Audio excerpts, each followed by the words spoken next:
Hola, muy buenos días todos, tengan ustedes. El día de hoy, con la última predicación de nuestra serie que hemos preparado, que se llama Amor Verdadero, pero la predicación de hoy se llama En esto consiste el amor. Entonces, vamos a estar estudiando la carta de primera de Juan, capítulo 4, del 7 al 17. El día de hoy vamos a hablar en qué consiste el amor bíblico, en qué consiste este amor.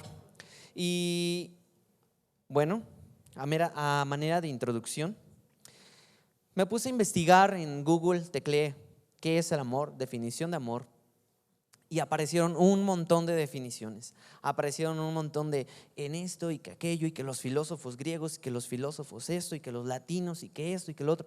A decir verdad, salí más confundido y revuelto que con claridad y ligereza en ver tantas definiciones que el mundo le ha dado al amor, y caí en una conclusión. En el mundo de hoy existen tantas definiciones de amor como filósofos han existido en toda la humanidad. Nuestro enfoque el día de hoy no es tratar de definir el amor meramente como un sentido, como un sentimiento o una emoción, sino algo que está definido bíblicamente. El amor en nuestra actualidad se ha distorsionado a tal punto que se ha rebajado a una expresión banal y momentánea. Si bien se ha adulterado este amor verdadero, tú y yo no dejamos de amar y buscar amor. Ciertamente nuestra naturaleza sí puede amar de cierta forma. Por ejemplo, el amor de pareja entre un esposo y una esposa perdura hasta que la muerte los separe, ¿no? Los votos del matrimonio dicen: te voy a amar, te voy a honrar hasta que la muerte nos separe. Y ese es un amor, un compromiso de por vida. Otro ejemplo: el amor de una madre hacia un hijo es algo que no tiene comparación. Y las mamás que están reunidas el día de hoy me van a entender mucho mejor. Yo no lo entiendo, pero ustedes sí lo han experimentado y lo saben, las que han sido madres. Porque el amor hacia un hijo es inigualable. Es algo que también es perdurable, ¿no? El amor de una mamá perdura a pesar de las distancias, perdura a pesar de los años. El amor de una mamá es así. Pero yo no vengo a compartir de un amor que dura hasta la muerte, sino de aquel amor que es paciente, benigno, sin envidia, ni orgulloso, ni egoísta, ni guarda rencor, ni que le gustan las injusticias, sino que confía, perdona y todo lo soporta. De ese amor es el que vamos a estar hablando el día de hoy. Un amor ágape, un amor que trasciende más allá de la misma muerte. Un amor sublime y puro que solo pudo venir del cielo, encarnado en el amado Hijo de Dios, en Jesucristo. Ese amor es el que vamos a estar compartiendo el día de hoy. Y como objetivo, como meta, como propósito, el día de hoy vamos a definir el amor agape, demostrado en el sacrificio de Cristo por nuestros pecados, y ver en qué consiste este amor. Y para eso vamos a estar leyendo nuestra porción en Primera de Juan, capítulo 4. Vamos a orar. Dios, nuestra oración es que transformes nuestro corazón y que transformes nuestra mente a poder ser más como tu Hijo Jesucristo, Dios, y poder conocer por experiencia propia este amor del cual tanto vamos a estar predicando y amando y conociendo el día de hoy, Dios. Ayúdanos a vivir para ti. Ayúdanos, Padre, a despojarnos a nosotros mismos, así como tú te despojaste en siendo forma de Dios y te hiciste como nosotros en sacrificio hacia nosotros. Gracias por amarnos tanto. Gracias, Dios, y realmente porque tú lo has hecho por misericordia y por gracia, venir y morir por nosotros, Dios. Ayúdanos a entender eso, no con nuestro intelecto, sino con nuestro corazón, Dios, y que simplemente que sea tu Espíritu Santo a hacer, transformar y revolucionar lo que yo no puedo hacer por medio de palabras o por medio de un bosquejo. Que sea tu Espíritu Santo quien hable a cada corazón el día de hoy, a cada persona que está congregada el día de hoy, Padre, aquí en este auditorio. Te lo rogamos y te suplicamos para gloria de tu nombre. Amén. Y bueno, vamos a ver esta porción en 3 puntos. Yo lo puse mapa en 3 puntos. El primero es amor horizontal, amor vertical hecho carne y amor que no se puede callar. Amor horizontal, amor vertical hecho carne y un amor que no se puede callar. Esos 3 puntos son los que vamos a estar revisando en este texto y vamos a iniciar con el primer punto, amor horizontal. En el versículo 7 de esta primera carta, capítulo 4, dice: amados, amémonos unos a otros, porque el amor es de Dios. Todo aquel que ama es nacido de Dios y conoce a Dios.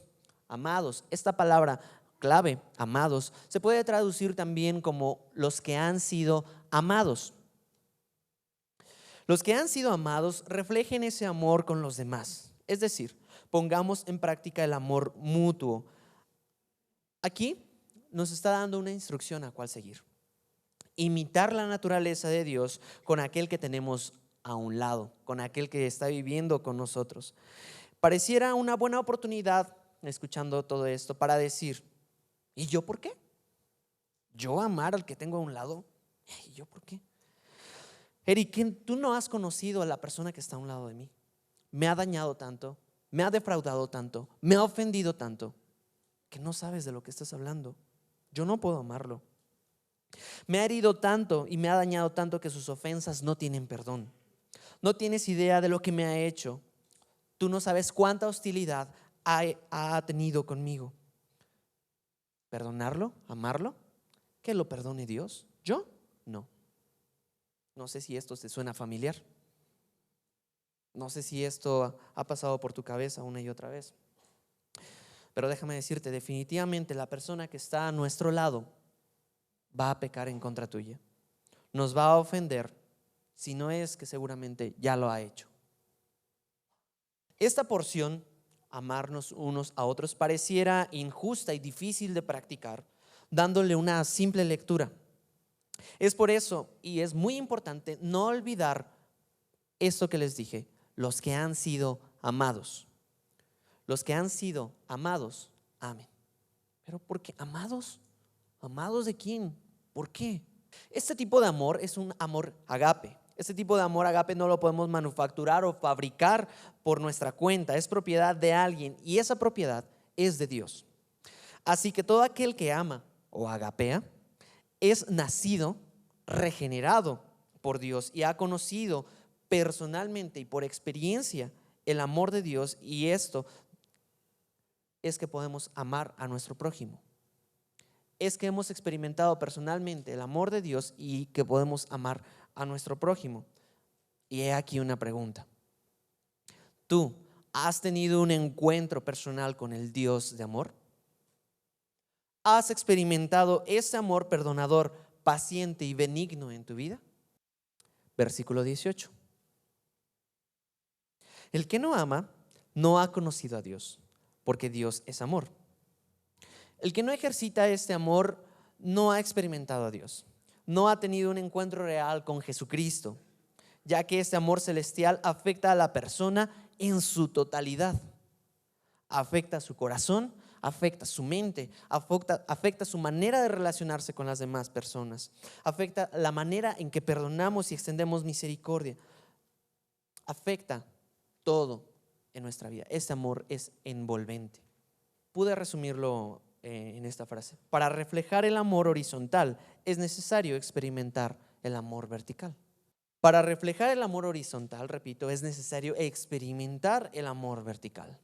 De otra manera pareciera impositivo, de otra manera pareciera injusto que nosotros pudiéramos hacerlo. Y para esto quiero pasar a nuestro segundo punto de nuestra predicación. El segundo punto de este sermón: el amor agape hecho carne. Tal vez pienses que todo esto de amarnos unos con otros y que amar al prójimo y que amar a mi cónyuge suena muy bonito y suena así como todo muy color de rosa y todo, pero ¿realmente sucedió? ¿Realmente el amor de Dios se demostró? ¿Dónde? ¿Cuándo? ¿Con quién? ¿En dónde lo podemos ver? Y la respuesta está en el versículo 9. En esto se mostró el amor de Dios para con nosotros. Así se dio a conocer el amor de Dios para con nosotros, en que Dios envió a su Hijo unigénito al mundo para que vivamos por Él. para que nos relacionemos por conducto de Él, por canal de Él, para que podamos vivir a través de Jesucristo y la obra que Él hizo. De otra forma, no podemos amar con este amor agape. De otra manera, no podemos amar como Dios nos ha amado. Y en esto se mostró el amor, en que Dios envió a su Hijo unigénito en rescate por muchos. Vamos a leer el versículo 10. En esto consiste el amor. No en que nosotros hayamos amado a Dios, sino en que Él nos amó a nosotros y envió a su Hijo en propiciación por nuestros pecados. Y en este versículo es que nos vamos a detener un momento. En este versículo yo lo dividí en 4 partes. La primera es, no en que nosotros hayamos amado a Dios, sino en que Él nos amó a nosotros, envió a su Hijo en propiciación por nuestros pecados. Esas 4 partes vamos a dividir este versículo y vamos a pasar un tiempo aquí. La primera parte de este versículo es, no en que nosotros hayamos amado a Dios. Entonces, el amor ágape no lo podemos producir nosotros naturalmente por causa de nuestra pecaminosidad y nuestra incapacidad por ser seres humanos. Pues, este amor tiene su origen en algo sobrenatural. La fuente inagotable del amor, que es Dios mismo, nos amó a nosotros primero. El amor sobrenatural de Dios fue quien tuvo la iniciativa en amarnos a nosotros. Antes de que tú y yo tuviéramos conciencia, antes de que tú y yo hubiéramos aprendido a amar, Él ya te amaba. Esto significa que la ayuda tuvo que provenir de otro que no haya sido afectado con esta corrupción del pecado. Alguien que haya tenido 0 pecado. La segunda parte de nuestro versículo dice, sino en que Él nos amó a nosotros. Romanos 5:8, y acompáñame a tu Biblia a buscarlo, por favor. ¿Cómo nos amó Dios? Vamos a seguir leyendo esto y ve a tu Biblia en Romanos 5, versículo 8. Mas Dios muestra su amor para con nosotros en que siendo aún pecadores, Cristo murió por nosotros. Y esto se está volviendo cada vez más interesante y más glorioso, porque aún nosotros, estando muertos en nuestros delitos y pecados, Dios nos dio vida juntamente con Cristo. Dios nos rescató y Dios nos está trayendo salvación porque Cristo murió por nosotros. Siendo nosotros quienes hemos ofendido intencionalmente a Dios, dándole la espalda, despreciándolo o rechazándolo voluntariamente o burlándome de Él. ¿Recuerdas el momento en el que tú estabas en aquella noche viendo lo que no tenías que ver? Escogiendo el pecado antes de agradar a Dios. ¿Recuerdas aquella ocasión en el que ofendiste a tu hermano y no demostraste el amor de Dios con aquella persona? ¿Te acuerdas cuando escogiste tus propios deleites en lugar de agradar a Dios? Cuando le hemos dado la espalda a nuestro Señor. Nosotros lo hemos ofendido voluntariamente. Nosotros lo hemos desechado y lo hemos tenido por menos. ¿O qué te parece? No sé si te has hallado en esta situación. Cuando te encuentras exigiéndole a Dios, no te metas en mi vida. Yo puedo arreglarlo solo. Yo puedo guiar mi vida solo. Yo puedo construir mi vida solo. Yo puedo con mis méritos. Yo puedo hacerlo con mis fuerzas. No te metas conmigo. Es ahí cuando tú y yo nos vemos en un pecado de rebelión contra Dios, contrastando con lo glorioso y sublime del amor de Dios y lo increíble, porque ese amor, ese evangelio ya te amaba. Aún estando nosotros en esa condición, aún estando nosotros en esa postura, Dios te amó primero. Y ahí está lo glorioso del amor de Dios. Lo increíble del amor de Dios. Pues Dios amó tanto al mundo que dio a su único Hijo para que todo aquel que en Él crea no se pierda, mas tenga vida eterna. Juan 3:16. Es ahí donde tú y yo estamos empezando a conocer un poco de lo que es la profundidad del amor de Dios. Aun cuando nosotros, tú y yo, estábamos en el lodo cenagoso, cuando tú y yo estábamos atascados en el pecado, Dios extendió sus manos aún todo el día a un pueblo rebelde y contradictor. Yo quiero sacarte de ahí, yo quiero limpiarte de ahí, porque yo te amo. Y estoy dando a mi hijo en rescate tuyo. Y es ahí donde entramos a nuestra tercera parte de este versículo. Y envió a su hijo. Charles Riley, un maestro y teólogo cristiano del siglo pasado, dice esto. Dije, ¿por qué Dios tuvo que haberse hecho hombre? ¿Por qué Dios tuvo que haber mandado a Jesús como hombre y Dios al mismo tiempo para rescate de nosotros? ¿Qué relación hay? Que no simplemente Dios pudo haber dicho, pues los perdono, los amo y pues paso de alto sus ofensas. ¿Por qué tuvo que haber encarnado? Y lo dice así: puesto que Dios no puede morir, tuvo que haber una encarnación para que hubiera una naturaleza humana que pudiera experimentar la muerte y así pagar la penalidad por el pecado. Solo una persona sin pecado puede hacer el pago expiatorio por los pecados de otros. Solo este Dios hombre, único en toda la historia, llena los requisitos para ser un Salvador adecuado. Es por eso que Dios se tuvo que haber hecho hombre, porque Él quiso tomar tu lugar para el pago de tus pecados y de mis pecados. Y escucha esto que dice Isaías 43, 25. ¿Lo tienes en tu Biblia? Isaías 43, 25. Está hablando Dios. Yo soy el que borro tus rebeliones por amor de mí mismo y no me acordaré de tus pecados. Yo soy el que borro tus rebeliones por amor de mí mismo, por amor a mi nombre, y no me acordaré de tus pecados. ¿Te acuerdas en dónde te sacó Dios a ti y a mí? No nos sacó por ser los más moralistas o por ser los más religiosos o por ser éticamente profesionales, porque seguramente hay una persona en este mundo que es muchísimo más moral, muchísimo más ético, muchísimo mejor hijo que yo, muchísimo mejor cristiano que yo en este mundo.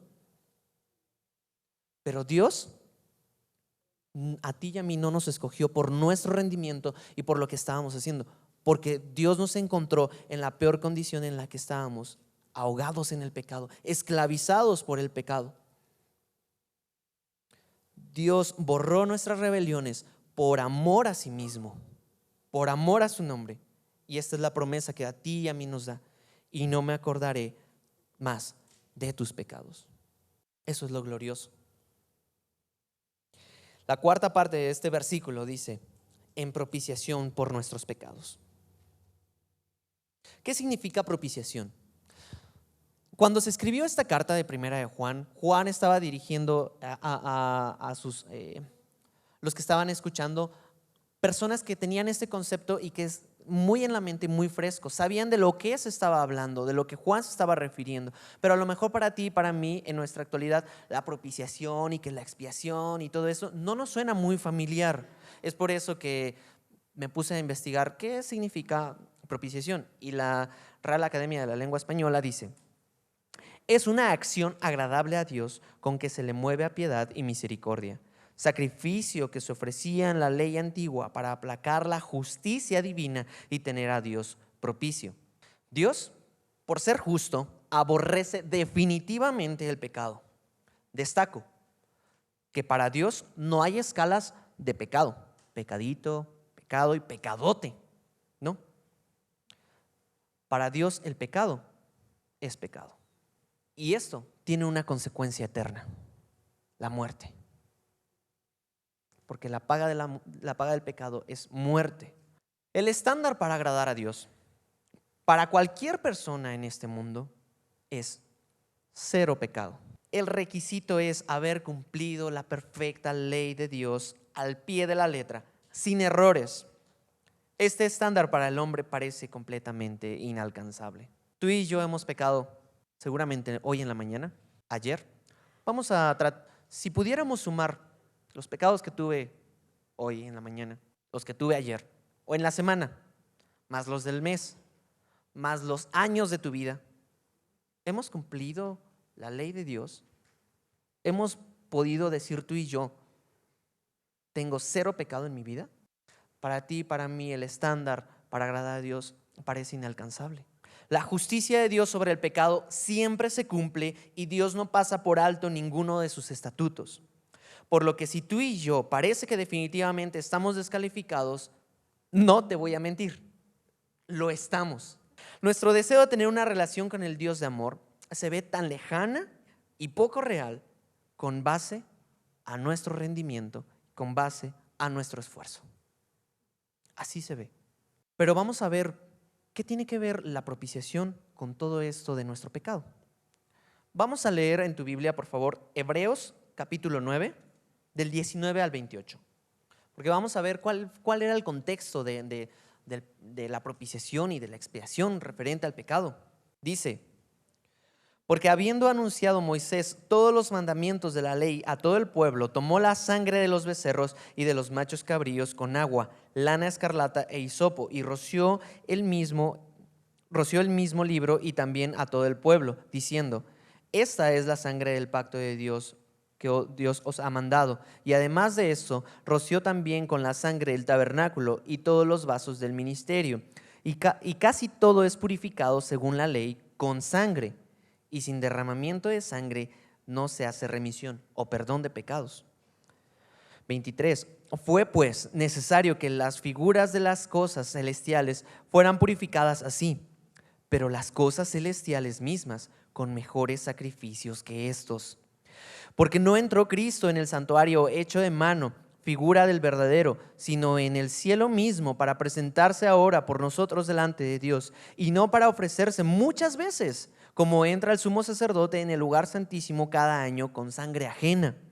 De otra manera, le hubiera sido necesario padecer muchas veces desde el principio del mundo, pero ahora, en la consumación de los siglos, se presentó una vez para siempre por el sacrificio de sí mismo para quitar de en medio el pecado.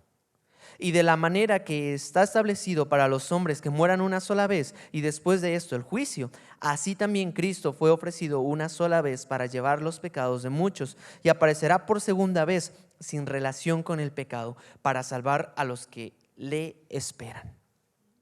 Y vamos a ver un poquito más cómo era esto en el Antiguo Testamento. Tú a lo mejor has escuchado que en el Antiguo Testamento, o lo has leído seguramente, que se trataba en el tabernáculo. Y en el tabernáculo habían varias como etapas, que eran una tienda donde afuerita eran los atrios, y luego venía el lugar santo y luego el lugar santísimo. En el lugar santo habían ciertos utensilios, habían ciertos objetos que eran necesarios y que eran muy representativos de las cosas celestiales. Por cuestiones de tiempo no voy a ahondar en cada uno de ellos, tú puedes revisarlo en tu Biblia. El lugar santísimo es donde se depositaba el arca de la alianza, el arca de Dios, donde el sumo sacerdote una vez al año podía entrar a este lugar y ofrecer la sangre en perdón de todo el pueblo, pero solamente una vez al año, cada año. Era repetido cada año. Entonces, cuando una persona del pueblo era el momento de llevar esta celebración, pues depende de su condición económica, pues unos podían llevar palomas, unos podían llevar ovejas, unos podían llevar becerros, depende. La expiación se trataba de que yo, siendo pecador del pueblo contra Dios, ponía mis manos sobre este animalito y traspasaba mis pecados a este animalito. Entonces él se volvía en representación de mí, pues de mis pecados, y era ofrecido como en propiciación, como una ofrenda. Se quemaba, se sacaba la sangre, y luego esa sangre la agarraba el sumo sacerdote y la depositaba y la rociaba en el propiciatorio, arriba del arca del pacto. Cabe destacar que dentro del arca del pacto estaban metidas las tablas de la ley y esta vara que había retoñado, que había reverdecido. Esto era una representación para el perdón de los pecados ante Dios en el Antiguo Testamento. El animalito no tenía que tener ninguna falta, no tenía que tener ninguna mancha, no tenía que estar tuerto, no tenía que estar cojo, tenía que ser un animalito que realmente fuera agradable, que fuera perfecto, que estuviera en buen estado, que estuviera sano. Ya más o menos vamos hilando con lo que Jesucristo estaba haciendo, porque Jesucristo, Él cumplió esto al pie de la letra. Él fue el Cordero sin mancha que se ofreció a sí mismo para expiar nuestros pecados en propiciación y tener perdón delante de Dios y ser agradables delante de Dios por medio del sacrificio de Cristo. ¿Por qué? Porque Él se ofreció a sí mismo y no estimó el ser igual a Dios como cosa que aferrarse, sino que se despojó a sí mismo y tomó forma de siervo, y estando en condición de siervo se hizo obediente y muerte en la cruz.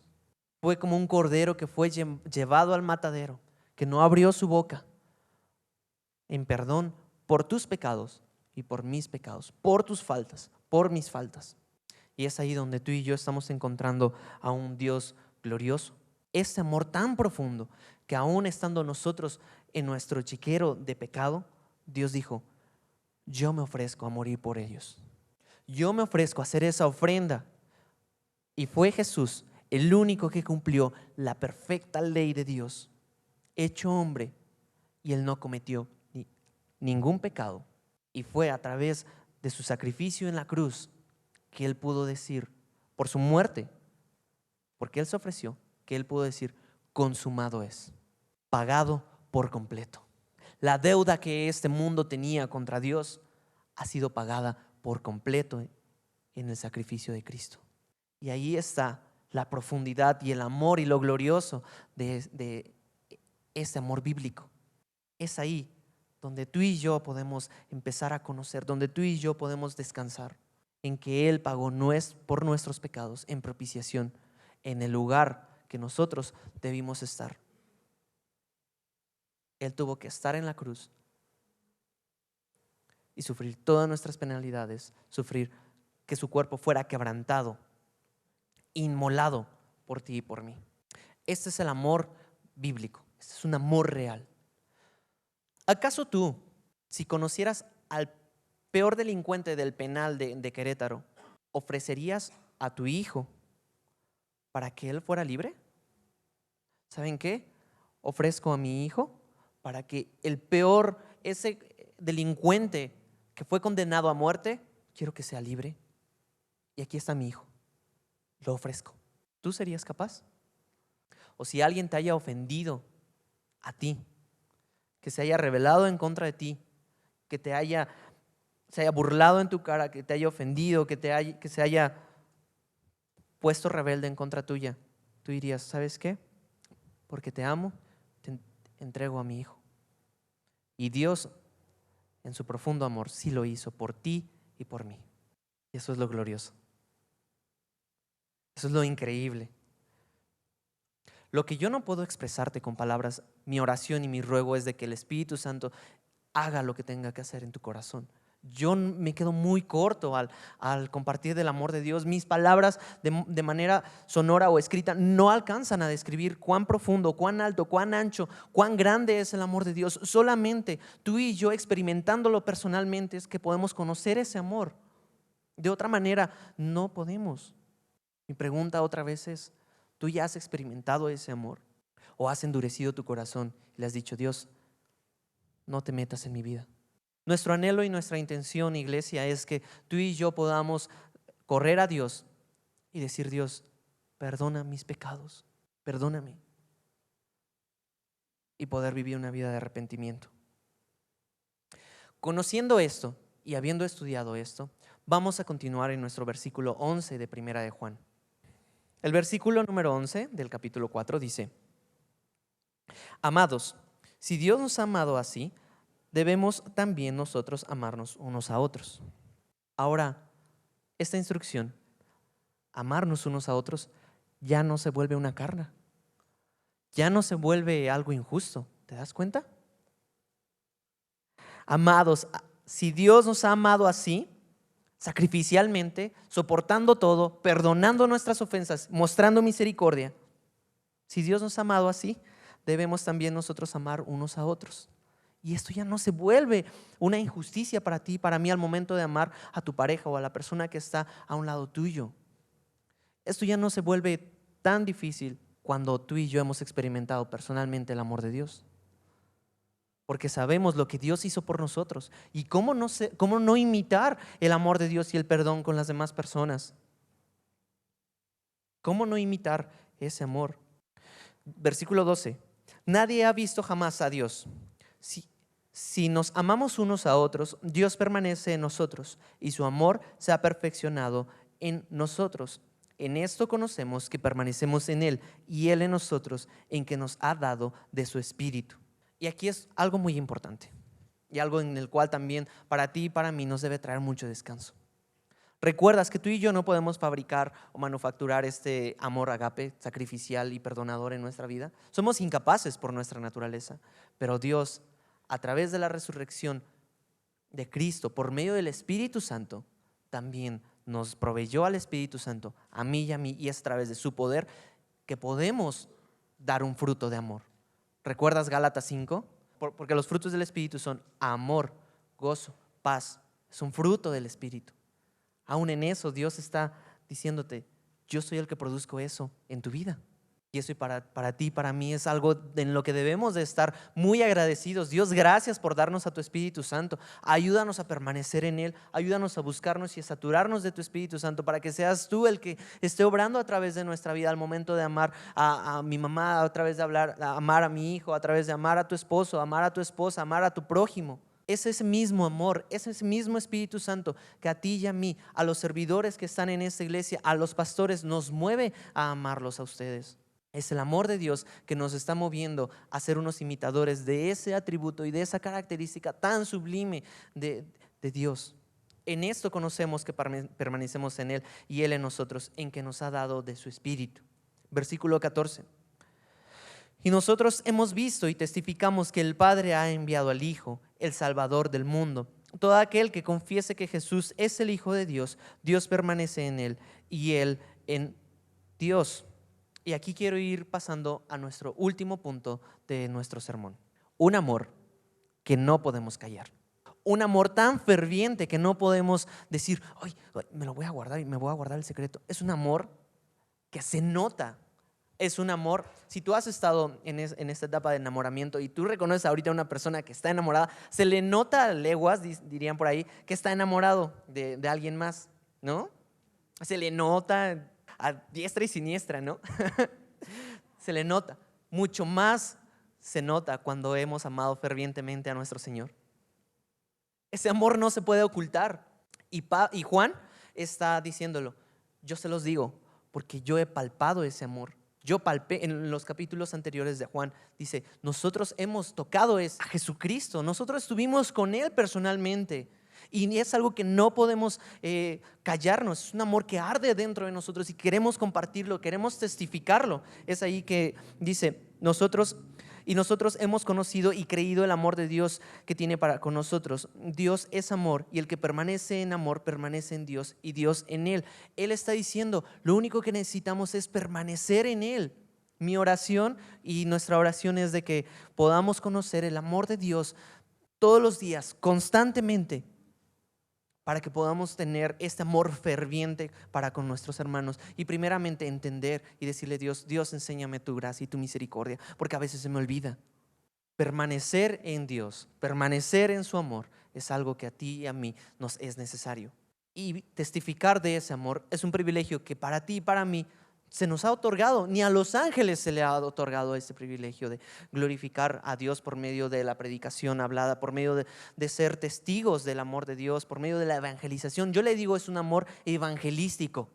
Es un amor que para ti y para mí dices, es que quiero que el señor de la tiendita de la esquina, quiero que mi jefe pueda conocer, mis compañeros en el trabajo puedan conocer este amor que tanto me ha envuelto y que tanto me ha transformado. Quiero compartir ese amor, no lo puedo callar.